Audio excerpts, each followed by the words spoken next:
የጀግና ሰው ክብሮ ዳር ድንበሮ የጀግና ሰው ክብሮ ዳር ድንበሮ ወደፊት በሉለት ይለይለት ወደፊት በሉለት ይለይለት ወደፊት በሉለት ይለይለት።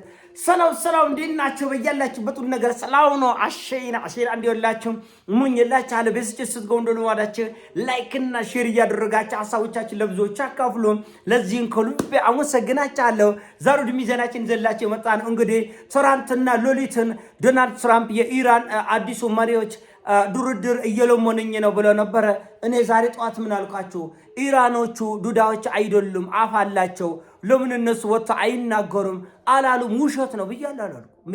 አሁን ለኔ ከጠረጠራለሁ፣ በሌላ ነገር ከጠረጠራለሁ። መረጃ ከስር እውነት ተሳቆ ብላችሁ ዛሬ ጠዋት የኢራን ብሔራዊ ደህንነት ቢሮ ኃላፊዎች እና የኢራን የውጭ ጉዳይ ሚኒስተር ሰዎች መጥተው ምን አሉ?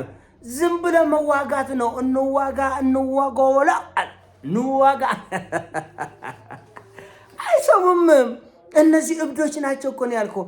ኢራኖቹ ለዓለም ላሰቡት ሐሳብ ወደ ኋላ የማይሉ ወፈፌዎች ናቸው፣ እብድ ናቸው፣ ምህረት የላቸውም።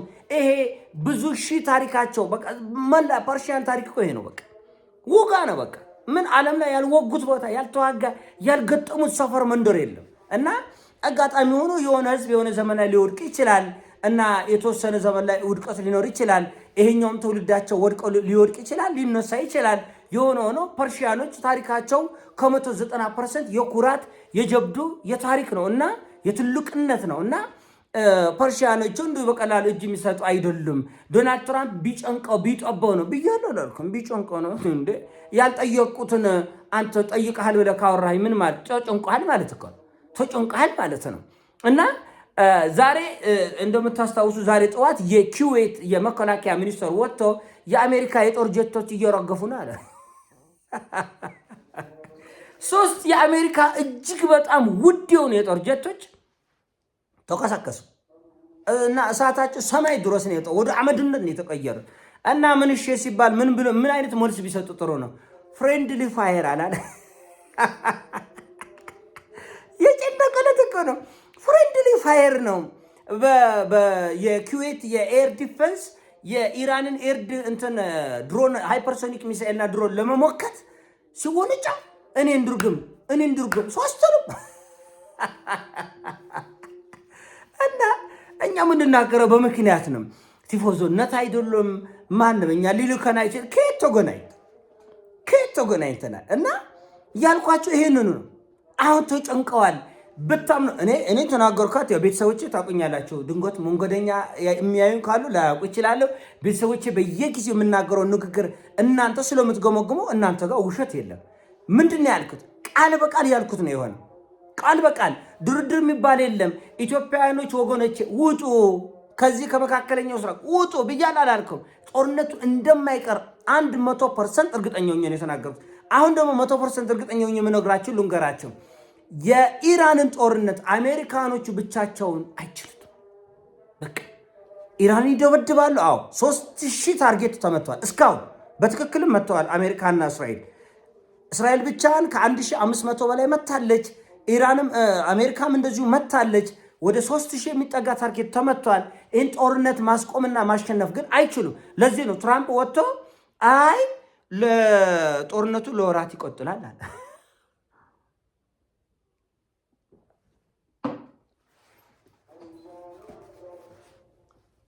ጣፋጭ ወሬ ስለማወራ ማር እየጠጣ ነው ማጫታቸው። ጭዌ ማር ነው እና ለወራት ይቀጥላል አለ። ለምን? ይሄ ጦርነት ዘሎ እንደገባ ዘሎ እንደማይወጣ ያውቋል። ቢጨንቀው ኢራኖች እኮ ድርድር ጠየቁኛል።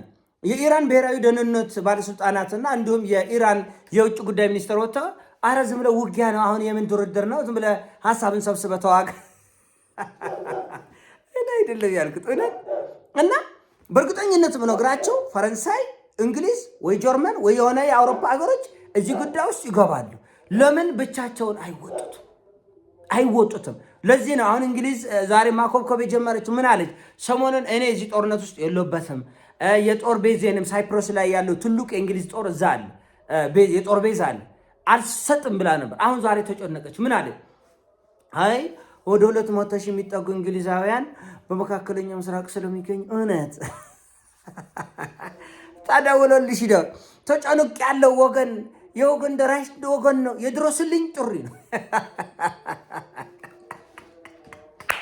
አሁን አረገ ኔቶ ይገባል እዚህ ጦርነት ውስጥ አይወጡትም። እስራኤልና አሜሪካ ይህን ጦርነት ብቻቸውን አይወጡትም። በቃ ብታምኑ ባታምኑ። ኢራኖች ይሞታሉ። ብዙ ወታደር ሊሞት ይችላል። ብዙ ከተማ ብዙ ከተማ ሊወድም ይችላል። ብዙ ኢራን ሰራዊት ሊጎዳ ይችላል። ነገር ግን ኢራን በዋሻዎቻቸው ላይ የሰወራቸውን ሃይፐርሶኒክ እና ክሩዝ ሚሳኤሎችን ማስቆም አይቻልም። ዳትሴ እንኳን የኢራን ቆርቶ የሁቲ አማጽያንን ሚሳኤል እኮ ማስቆም ከብዶ ቀይ ባህር በስንት ጭንቅ ውሎ እንደሚያደርገው እኛ እናውቃለን። በስንት ጭንቅ አሜሪካ እኮ በጎን ሄዳ እኮ ሁቲ እኔ አንተ ማልመታም አንተ እባክህ መርከብ አትምታ በእግዚአብሔር በማርያም ብላ አላደረገም። እሺ ዋሻው በሉ ሌሎችን ጠይቆ እኔ እኮ ዋሻው በአሜሪካ እና በሁቲ መካከል ከጥቂት ወራት በፊት ድርድር ተደርጎ በቃ አትምታ አልመታም ተባብለው ተፈራርሞ ነው ተስማምቶ ድርድር ላይ ተቀምጦ ነበር እና አይቻልም። ሐማስን ማናስቆም አሁን እኮ ሐማስን የሁሉ ዘመን ውጊያ በውጊያ ዛሬም ድርድር ነው እየተባለ ያለው በሐማስና በእስራኤል በአሜሪካ መካከል ማለት ታስይት እና ኢራንን ዝም ብለው በሆነ ቀን እንክት አድርገህ እጁ ግርብናና ከዛ ቤት ልታስቀምጥ እውነት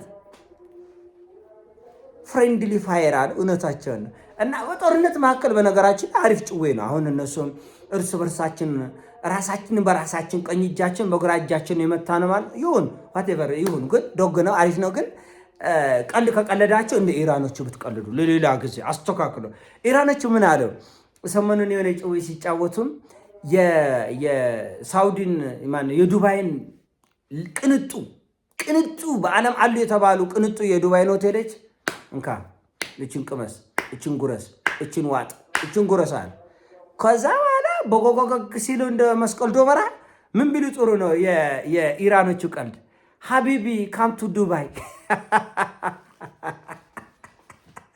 እንደዚህ ነው። በቃ ቀልድ ከተቀለደ እንደዚህ ነው። ቁም ነገር ያለው ፈገግ የሚያሰኝ የሚያዝናና ነው ቀልድ እንጂ 3 ጀት ተመቶ ተኮስክሶ ወድቃ አይ ልጆቶ ከተኮሰከሰው ተልኮሳከሳ አጋጣሚ ነው እርስ በርስ እና በርግጥ ጡጦ የሚጠቡ ካሉ እነሱን ንጎራቸው አሉ። ኢትዮጵያ ውስጥ በህንድ ፊልምና በአሜሪካ ፊልም የተሳኮሩ አሉ። የኛ ጉዶች ቆልጅነት ጀምሮ የህንድና የአሜሪካ ፊልም ያሉ። አሁን ዓለም እንደዛ አይደለም። የኔ ጌታ አይምሮን ከተጠቀም ማንም የማንም ባሪያ አይደለም። ደን እንደዛ አይደለም። እና ጉጉት ከልጅነት እስከ እውቀት ድረስ አሜሪካ በዲቪ የሚሄድ ይሄ በቃ የምድር ጎነት ነው። እንደዛ አይደለም። እውነቱ ሌላ ነው። የምትወደው መውደድ መብት ነው። የምታደንቀውን ማድነቅ መብት ነው። ነገር ግን እውነታው እንደዛ አይደለም እና የራሳችሁን መረዳት መውሰድ አለባቸው። በእርግጠኝነት መናገር የምችለው ይሄን ጦርነት ፈረንሳይ፣ እንግሊዝና ጀርመን እያደረጉት ያለው እንቅስቃሴና ሞቅሞቅ ከፍርሃት የመጣ እንደተባለውም እነዚህ ባህር ሰርጓጆች የሚመቱበት ቀጠናው በሙሉ የሚተራመስበት እድል ስላለን አሁን እንግሊዝ ማንም አልጦራት ማንም እኛ በምናውቀው እነሱ ግን ተደዋውለናል። አረ የሰው ድግስ እየኮመኮሙ ምንድነው ዝም አረ ወገኖቼ እያለ ነው ትራምፕ ወገኖቼ